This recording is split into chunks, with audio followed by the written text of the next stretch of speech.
Bienvenue dans ce cours qui est un cours de géographie et qui s'adresse principalement aux élèves de niveau 5e. Donc c'est un cours qui s'intitule Gérer les ressources alimentaires, puisque là on va s'intéresser principalement à l'alimentation à travers le monde en prenant quelques cas après un peu plus particuliers. Donc pour rappel, le programme de 5e est un programme qui suit le fil conducteur du développement durable. Donc l'idée c'est d'essayer, avec le monde qu'on a aujourd'hui, d'essayer de comprendre comment on va pouvoir nourrir une population qui a tendance à augmenter, puisque actuellement on est à peu près 7,5 milliards de personnes dans le monde, mais on estime que d'ici 2100 on devrait être à peu près 11 milliards. Et donc va se poser la question de savoir comment on va pouvoir nourrir suffisamment, en quantité mais également en qualité, la population mondiale. Actuellement, l'agriculture qui est la plus utilisée dans le monde, c'est l'agriculture qu'on appelle intensive. Donc l'agriculture conventionnelle est donc intensive, elle a permis d'améliorer la situation alimentaire de la majorité des pays du monde, ce qui fait qu'aujourd'hui,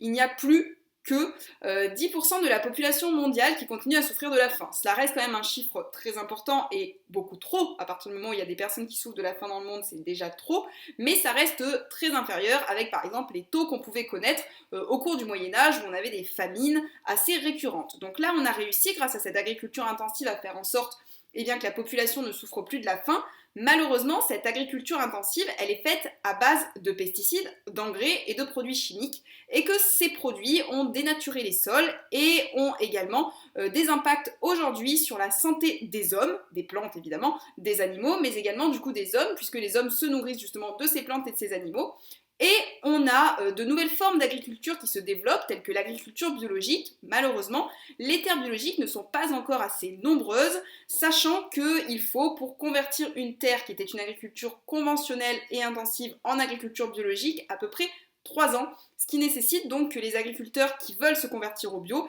laissent reposer leur terre pour le temps que justement elle expulse tous les produits chimiques qui ont été injectés. Et donc ça veut dire aussi une perte de revenus. Alors les agriculteurs qui souhaitent se convertir au bio sont aidés par des aides du pays ou par des aides de l'Union européenne. Pour autant, cela veut quand même dire qu'une conversion coûte de l'argent et que c'est d'un investissement également sur le long terme. De plus, ce qu'on constate, c'est que la population augmente, mais elle a également tendance à se développer, ce qui est plutôt une bonne chose, puisqu'à partir d'un moment où une population se développe de manière positive, elle va avoir un meilleur accès à l'éducation, une plus grande espérance de vie, également donc les conditions alimentaires qui vont s'améliorer. Et plus les populations ont tendance à être développées, plus elles consomment de protéines, notamment de protéines animales. La majorité des terres en culture aujourd'hui dans le monde servent à produire de la nourriture qui va ensuite venir nourrir le bétail dont va se nourrir l'homme. Or, plus on va être nombreux et plus ça va être compliqué puisque la majorité des gens vont vouloir avoir accès à de la nourriture carnée. Ça risque d'être difficile dans le futur de pouvoir nourrir tout le monde avec autant de viande et de poissons, sachant que par exemple, on a les stocks de poissons qui baissent à travers les mers et les océans, tout simplement parce qu'on pêche tellement avec la pêche intensive qu'on ne laisse pas les stocks se renouveler. Et c'est pareil avec le bétail, c'est-à-dire que pour pouvoir nourrir en permanence la population et pour pouvoir fournir les magasins en permanence, que ce soit en poissons ou en viande, il faut, excusez-moi du coup de le dire comme ça, mais que les abattoirs produisent en masse et donc que on élève de manière intensive les animaux, quitte à être parfois dans des conditions déplorables justement pour la condition animale. Surtout, ce qu'on constate aujourd'hui, c'est qu'on a perdu le lien véritablement qui pouvait se faire avec l'alimentation, parce qu'on a des produits qui sont de plus en plus transformés. C'est-à-dire que ce qu'on mange, il y a à la fois le produit brut,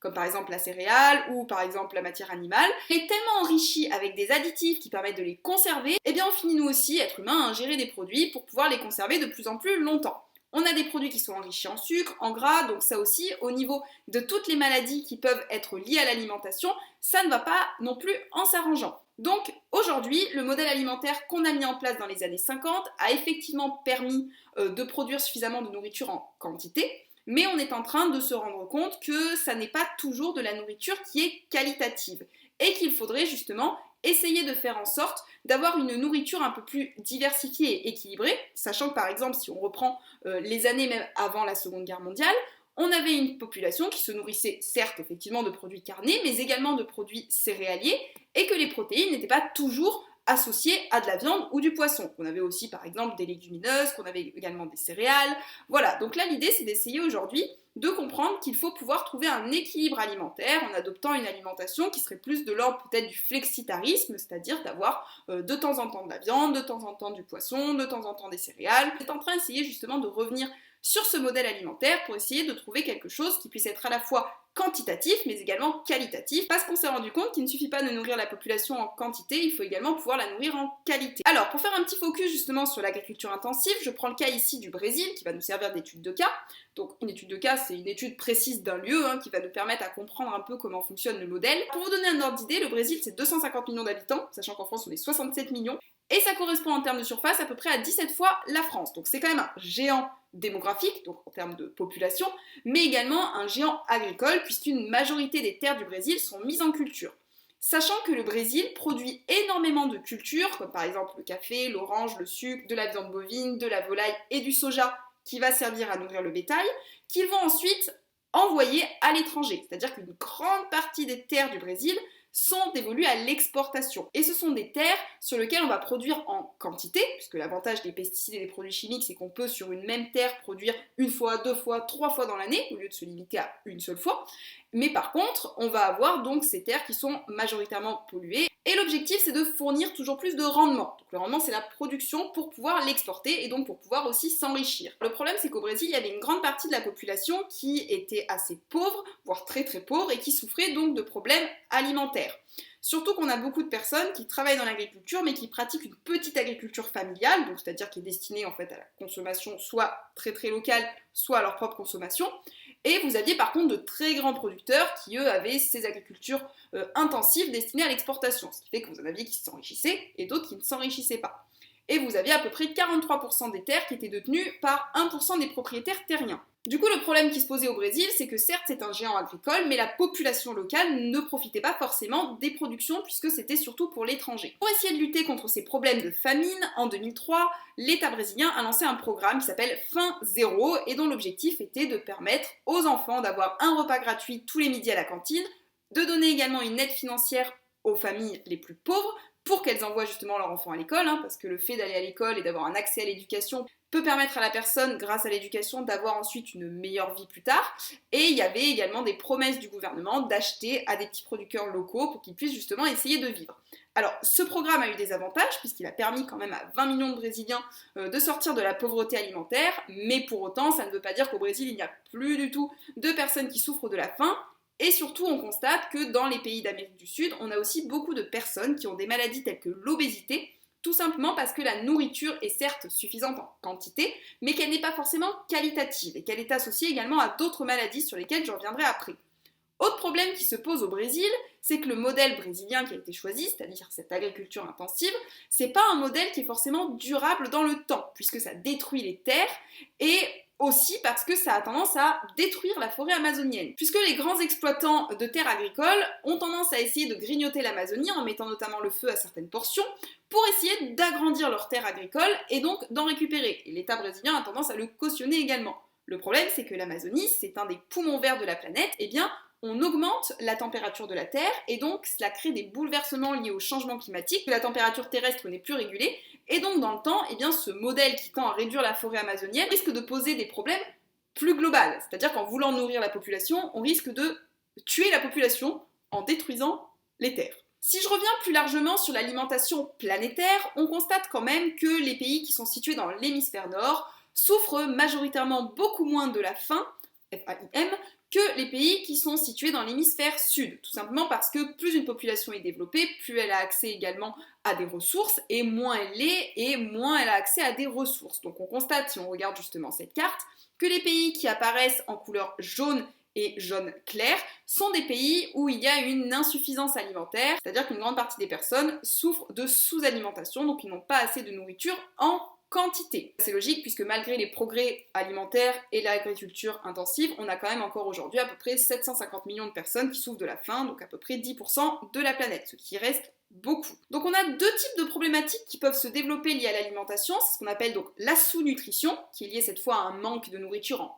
quantité, où on voit qu'il y a beaucoup de personnes qui en souffrent, notamment dans l'Afrique subsaharienne, donc sous le Sahara, et également en Asie du Sud-Est. Et vous avez également les problèmes qui, elles, sont liés à la malnutrition, c'est-à-dire que dans les pays en développement, vous allez avoir des problèmes qui sont notamment liés à la dénutrition, c'est-à-dire qu'on a une maigreur, non pas parce qu'on n'est pas assez nourri en quantité, mais parce qu'il n'y a pas assez de vitamines et de minéraux pour que le corps se développe et donc la croissance ne se fait pas forcément bien. Et dans les pays développés, toutes les maladies qui sont liées à la malnutrition, ça va être par exemple ce qui est associé à l'obésité, avec la surconsommation de sucre et de gras, puisqu'une grande partie des produits transformés ou ultra transformés sont enrichis en graisse et en sucre. Et donc je vous le disais au début de la vidéo, la question qu'on se pose, c'est donc comment on va faire face à cette population qui continue d'augmenter, à pouvoir nourrir tout le monde, en quantité comme on le fait actuellement, mais également maintenant en qualité, pour éviter justement qu'on se retrouve avec ces maladies et ces problèmes.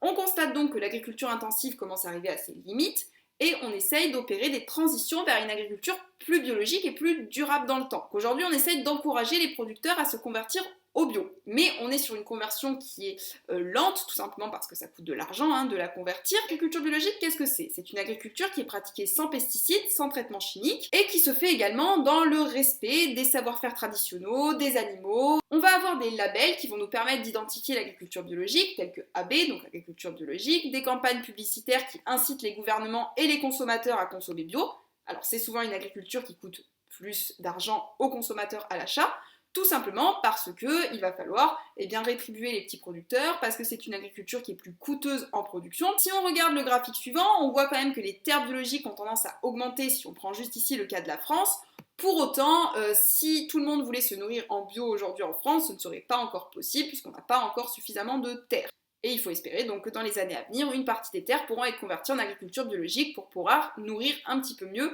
les habitants et également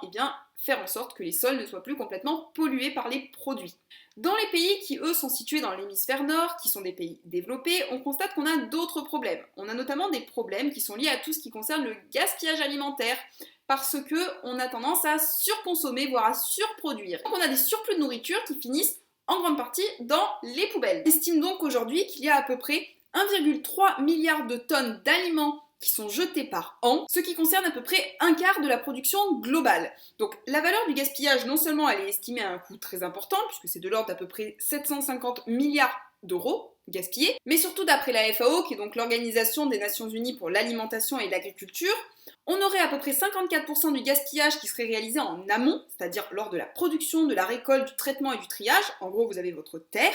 et vous avez déjà, avant même que ce soit envoyé dans les magasins, un tri qui est effectué entre, par exemple, la courgette où on se dit « Ouh, cette courgette, elle correspond totalement à l'attente du magasin », et la courgette qui a un petit peu poussé de travers et où on dit « Bah toi t'es pas jolie, je te jette ». Et là aussi, vous voyez, on fait même de la discrimination parmi les courgettes, ce qui n'est absolument pas tolérable. Donc on a déjà un tri qui s'effectue au niveau de la production, de la récolte, du triage, avant même que les magasins l'achètent, parce que les magasins veulent de beaux légumes, ils ne veulent pas des légumes qui ne soient pas jolis. Et vous avez ensuite 46% du gaspillage qui est effectué en aval, c'est-à-dire après, donc une fois que ça a été mis en rayon en magasin, que ça a été acheté, puisque beaucoup de personnes achètent en quantité, vont mettre dans le frigo ou dans les placards, puis ensuite, oublient, ou alors laissent passer les dates de péremption, et donc vous avez une partie de la nourriture qui est gaspillée et qui finit dans les poubelles. Donc les supermarchés qui ont une surface de plus de 400 mètres carrés ont une obligation de donner leurs invendus aux associations, et après ils peuvent également essayer de faire en sorte d'avoir des politiques de réduction de prix sur certains produits.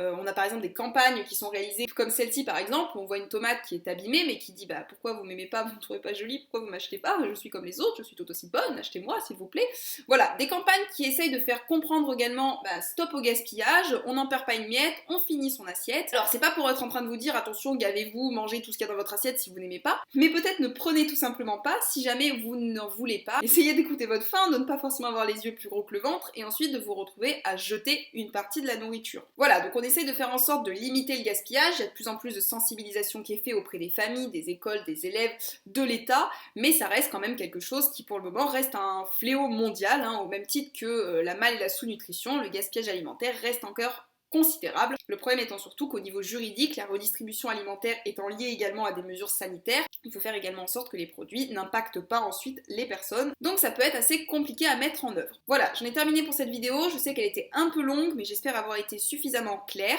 Je vous remercie pour votre écoute et je vous dis à très bientôt pour un prochain enregistrement.